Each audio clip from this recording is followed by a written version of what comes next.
la visite de l'ex-ministre des Affaires étrangères belge, actuel commissaire européen à la justice, Didier Reynders, qui est en RDC. RDC étant une terre d'accueil, une terre où il y a des relations anciennes avec la Belgique, son pays. Et il vient dans le pays où il connaît comment le peuple congolais se comporte. Et bienvenue. N'oubliez pas que cette visite coïncide avec les tensions géopolitiques en Afrique qu'on constate, les coups d'État au Gabon, au Niger, partout il y a des tensions. Et le Congo en tant que pôle de puissance géopolitique, l'Union européenne qui a beaucoup d'intérêt dans ce pays, qui veut tout faire pour que le Congo ne puisse pas basculer dans un camp pro-russe. Il doit jouer ce rôle pour que le Congo puisse, mais il doit comprendre que le Congo est un État qui a des relations qu'on appelle le multi-alignement de la RDC dans ses relations avec tous les pays du monde. Mais sa visite, par rapport à la situation sécuritaire dont vous venez de faire allusion,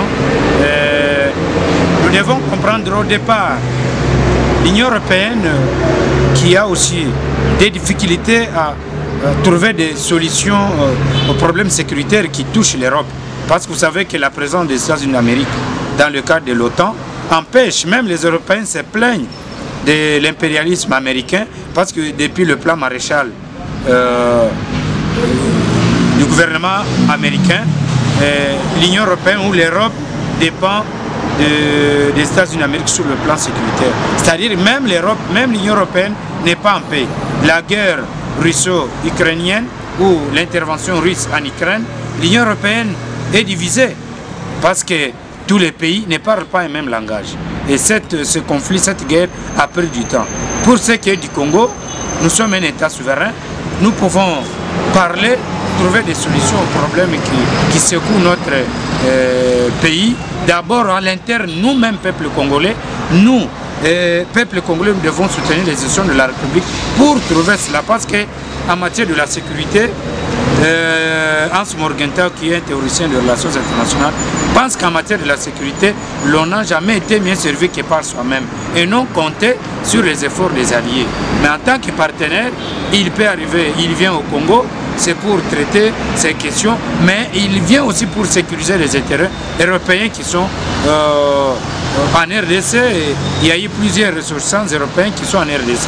Il sait que pendant la période préélectorale, souvent il y a des tensions ça et là. Il vient d'abord, c'est pour asseoir la vision de l'Union européenne, des États membres de l'Union européenne, et aussi avoir un mot au chapitre, c'est-à-dire avoir un quota qu'il doit aussi mettre par rapport au financement des élections en RDC. Mais au départ, le gouvernement de la RDC, sous l'impulsion du chef de l'État, Félix Antoine Tshisekedi Tshilombo, qui assure la sécurité des élections pour que les élections se déroulent avec nos propres moyens, pour éviter toute ingérence étrangère dans le processus électoral, parce que ça relève de la puissance publique et de la souveraineté nationale.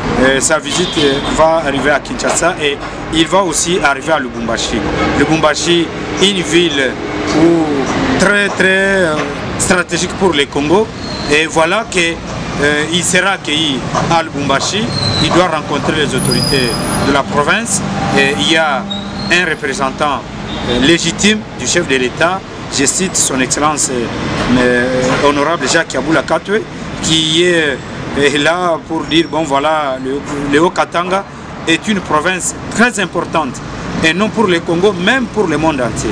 Donc il va arriver à Lubumbashi pour s'entretenir avec les autorités katangaises pour la même situation, mais tout en tenant compte de la souveraineté de notre pays. Nous les souhaitons bienvenue dans notre pays.